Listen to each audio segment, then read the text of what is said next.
Un saludo cordial a la maestra Mary Horta Hernández y mi más expresivo agradecimiento por la invitación a esta quinta edición del Festival de Música de Cámara Federico Smith.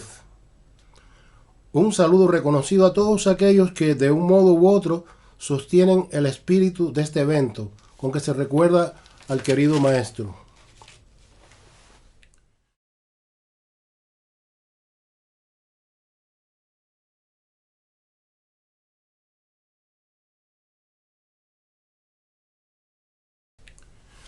La comprensión del panorama histórico que Federico Smith encontró en México en la década de 1950 es un buen punto de partida para abordar el estudio de su trayectoria tras el largo camino emprendido desde su tierra, de donde salió en busca de alguna sociedad más afín con los principios de justicia y equidad social.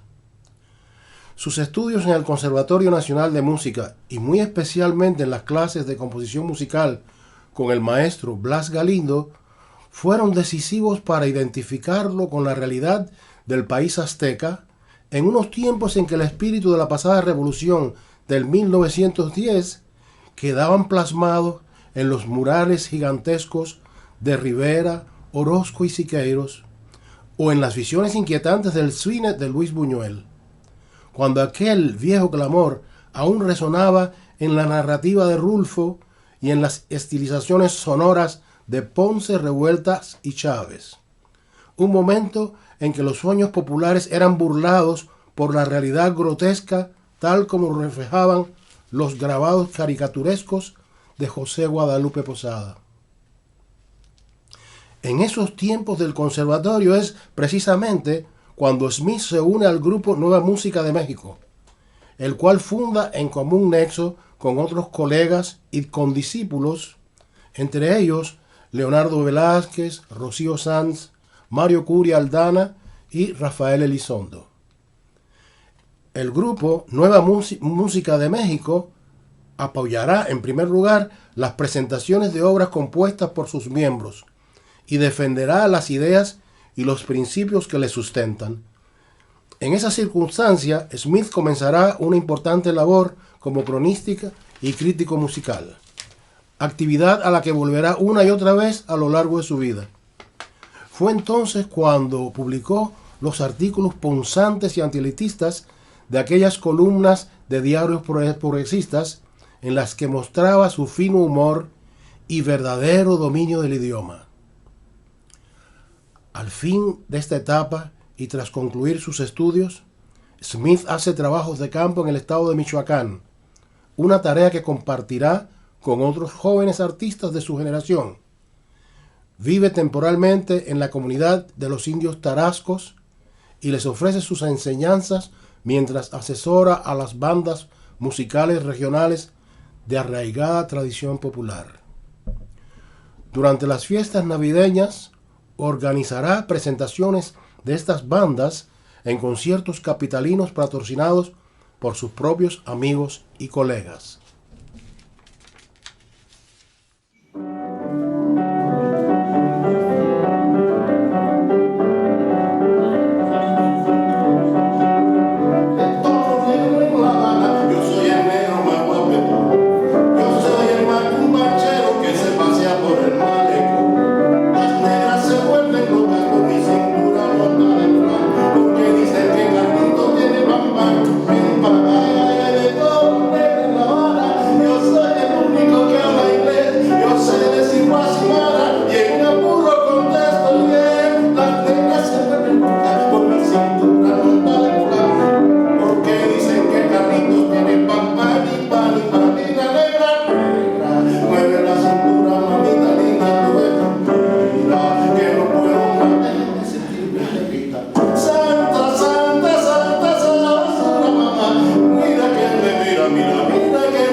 Puede decirse que el arribo de Smith a Cuba a raíz del triunfo revolucionario fue una consecuencia directa de toda la experiencia que adquirió durante su estancia en México. Llega a la isla en 1962 como parte de una delegación de artistas profesionales mexicanos, quienes, de acuerdo con un plan previo del actor Alfonso Arau, engrosarían el conjunto de músicos y artistas cubanos destacados para la apertura del Teatro Musical de La Habana. Los resultados alcanzados por este proyecto del musical, como muchos otros planes experimentales en esos años de tanteos, fueron limitados, más allá de algunos interesantes títulos de espectáculos con música de Leo Brouwer, Enrique Urbieta, Tony Taño y Federico Smith. Esta colaboración con el naciente musical sería una carta de presentación para Smith como orquestador y compositor capacitado al debutar junto a Arau con la chispeante comedia Oh la gente. También el teatro musical será la coyuntura favorable para la organización de una nueva agrupación que gozará de gran popularidad, es decir, la Orquesta de Música Moderna, que integró el conjunto de valiosos ejecutantes que acompañaba las funciones del teatro. Además, gracias a una iniciativa muy oportuna del maestro Leo Brouwer, Federico Smith podrá comenzar una nueva etapa de su misión sociopedagógica en la Escuela Nacional de Música de la ENA.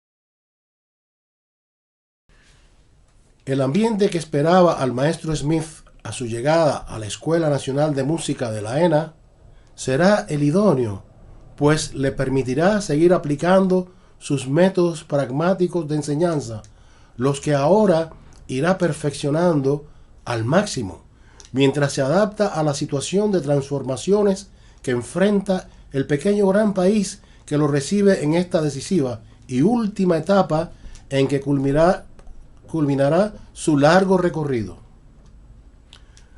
La ceremonia de apertura del curso 1963-64 de la Escuela Nacional de Música podría haber transcurrido sin novedad, si no fuese porque en la fila ocupada por los profesores alineados frente al alumnado, resaltaba la figura inusual de un maestro de origen norteamericano de aspecto modesto, que parecía rehuir a las formalidades del encuentro, como si hubiese preferido pasar desapercibido. En cualquier caso, el maestro Smith, que así fue como nombraron al recién llegado en el acto oficial, tiene muy poco en común con los estereotipos del vecino del norte. Desde las primeras clases con sus alumnos, cuando les impartía lecciones de historia de la música, armonía, así como en el taller de composición musical, fue descubriéndose la imagen real del profesor. La precisión y el rigor de sus enseñanzas se irían imponiendo hasta captar la imaginación y el interés de los educandos. Sus explicaciones eran muy concretas y espontáneas, pues representaban la síntesis de diversos sistemas con los que ya había tenido que ver, los cuales dominaba y en muchos casos memorizaba hasta en los detalles. Asimismo, conocía todas las reglas del juego que se relacionaban con los registros y posibilidades instrumentales, de las que gustaba hacer una lista con recomendaciones para cada alumno, como si se tratase de alguna receta médica. Ni los horarios ni las exigencias burocráticas parecían interesarle mucho. Todavía recuerdo cómo el primer día de clases nos pidió componer una invención libre a dos voces, a modo de ejercicio inicial para el taller de composición, sin insinuar siquiera las expectativas o las exigencias, de modo que cada aprendiz pudiese desarrollar sus propias ideas, basándose en algunos recursos previamente explicados. Muestro a continuación con mucho placer el ejemplo de la pieza que compuse para esa tarea de la primera clase con el profesor, la cual titulé Pentafonismo.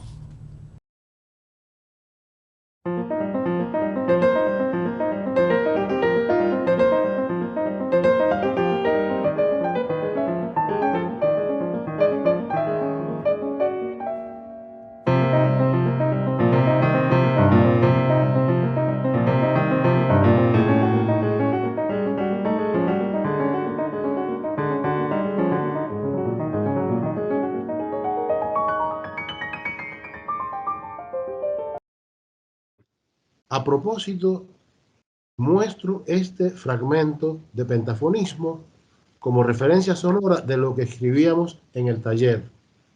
Así, por ejemplo, cada uno de los estudiantes, sin proponérnoslo, hicimos nuestra invención libre, influida por la música contemporánea que analizábamos con el profesor.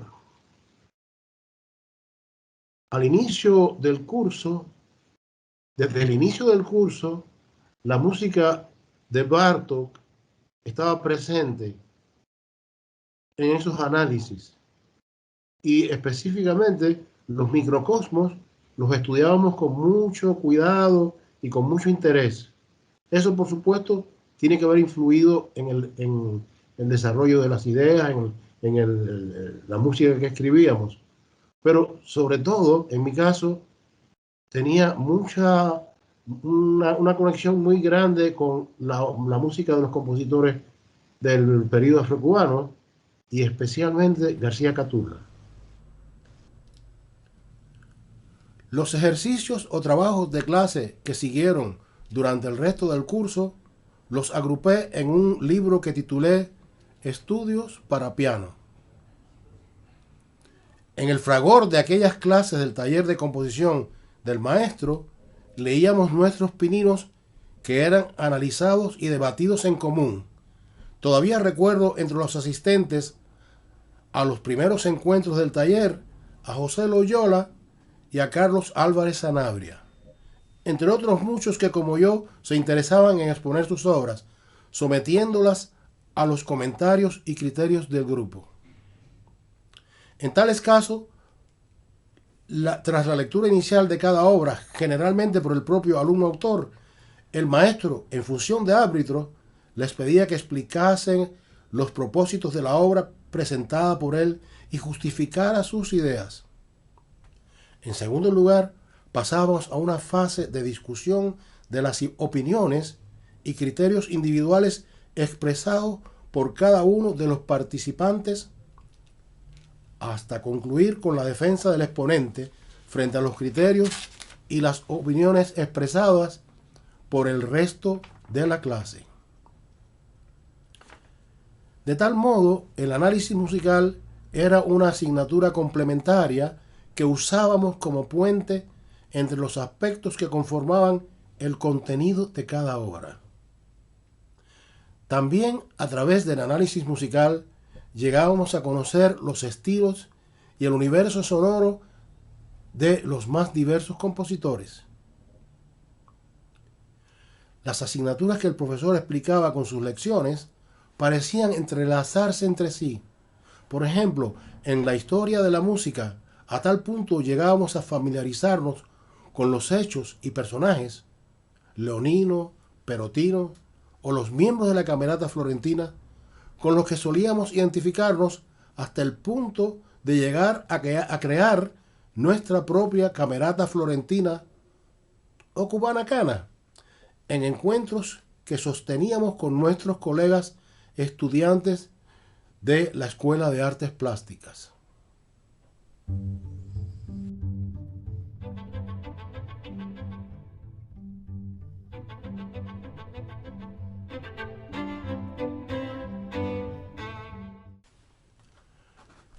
El director orquestal Benjamin Steinberg fue uno entre los numerosos artistas extranjeros que visitaron la Escuela Nacional de Música. En el encuentro informal que sostuvo con el alumnado, comentó que en un próximo programa suyo con la Orquesta Sinfónica Nacional dirigiría la obra Música para Orquesta del maestro Smith. Esta sería una ocasión muy especial para conocer la obra del profesor, gracias a la iniciativa de un conocido director coterráneo suyo. La obra podría enmarcarse en la etapa en que Smith residía y completaba su formación con el maestro Blas Galindo. Otra obra conocida del periodo mexicano, la Suite para piano de 1959, se la escuché a la pianista Ñola Saig. Y recientemente, durante la celebración del Festival Puertorriqueño Flores y Balas, en interpretación de Maite Aboy.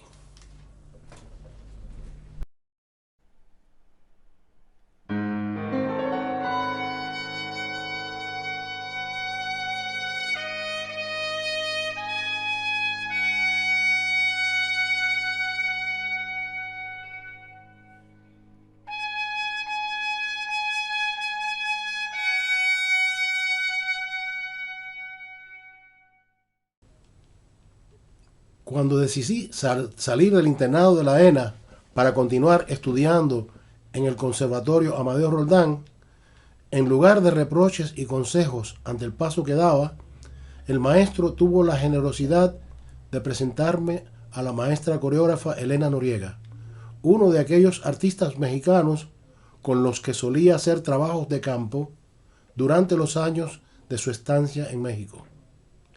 La reconocida coreógrafa escuchó con mucha atención los estudios que trabajé para las clases de Smith y se interesó en utilizarlos en una obra suya, La técnica de un bailarín, la cual montaba para su presentación con el Conjunto Nacional de Danza Moderna. Así, continué trabajando con el prestigioso grupo danzario por 4 años, como compositor y pianista acompañante.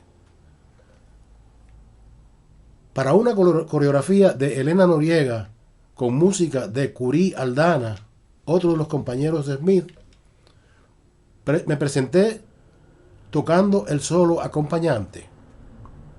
Mientras escribía la música de la danza marionetas para orquesta reducida y otras obras del repertorio del conjunto, no dejé de consultar y escuchar las orientaciones del profesor.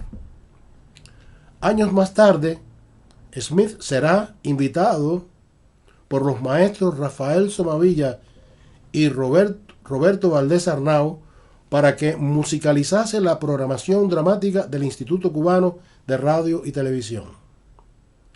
El maestro Smith aceptó, pero además propuso un plan más amplio que daría empleo a algunos jóvenes compositores y arreglistas. En esta empresa del ICRT participábamos, entre otros, Rafael Casas, Antonio Sánchez, Rembert Egues, Carlos Álvarez, René González, además del autor de este testimonio. Con la sencillez que siempre le caracterizó, Smith se puso a la cabeza del grupo, al que no dejaba de asistir técnica y didácticamente. La música que escribíamos para nuestro nuevo taller del Instituto Cubano de Radio y Televisión, después de ser copiada, era ejecutada por los más diversos conjuntos instrumentales y vocales de la orquesta, del coro y la radio. Y el coro de la radio. Entre las proposiciones recibidas por Smith, por ejemplo, había contratos que realizábamos individualmente, aunque hubo casos en que las producciones propuestas eran realizadas colectivamente, con lo que volvíamos a la vieja práctica creativa del taller renacentista o medieval. En esos casos, las escenas más importantes eran compuestas por el maestro, mientras que los aprendices nos ocupábamos de los detalles. Más tarde, Smith conjugará esta actividad del ICRT con otra similar en funciones de profesor del grupo de experimentación sonora del ICAIC, por una invitación de Leo Brouwer. En la década de 1970-80, cuando ocurre el boom de los movimientos de la nueva música y las tendencias de la vanguardia, Smith cierra filas con la joven generación, es decir, con sus propios discípulos, tratando de encontrar respuestas a las más nuevas proposiciones y tendencias. En esos tiempos, la información se vuelve escasa y los discos y partituras son poco accesibles.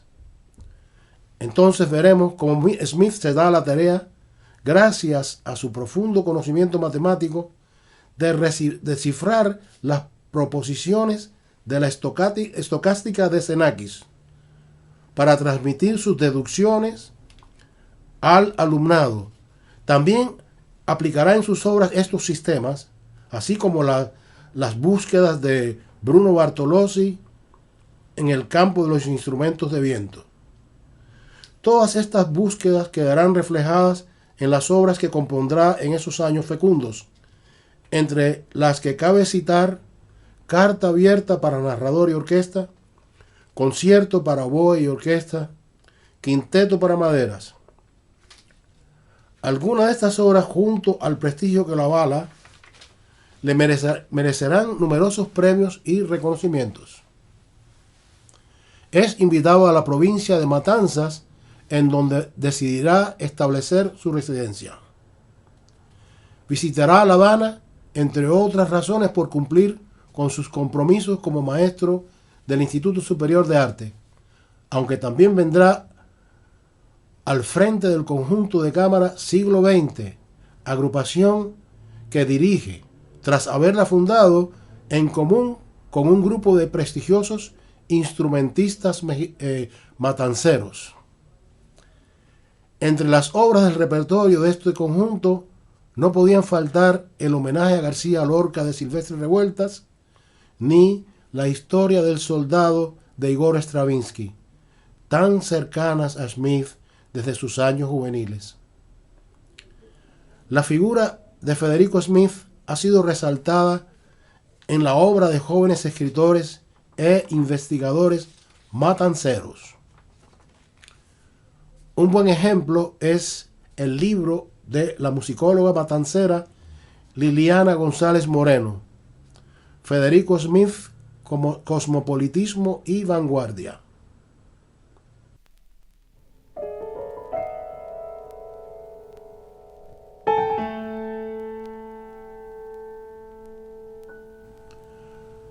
Con la obra Matanzas 281, un gran fresco sonoro dedicado a la bella ciudad que le despedirá al final de su recorrido, parece regresar a aquel afán del muralismo mexicano, de envolverlo todo en un espacio único y monumental, en el que los elementos de la más diversa naturaleza convergen y armonizan.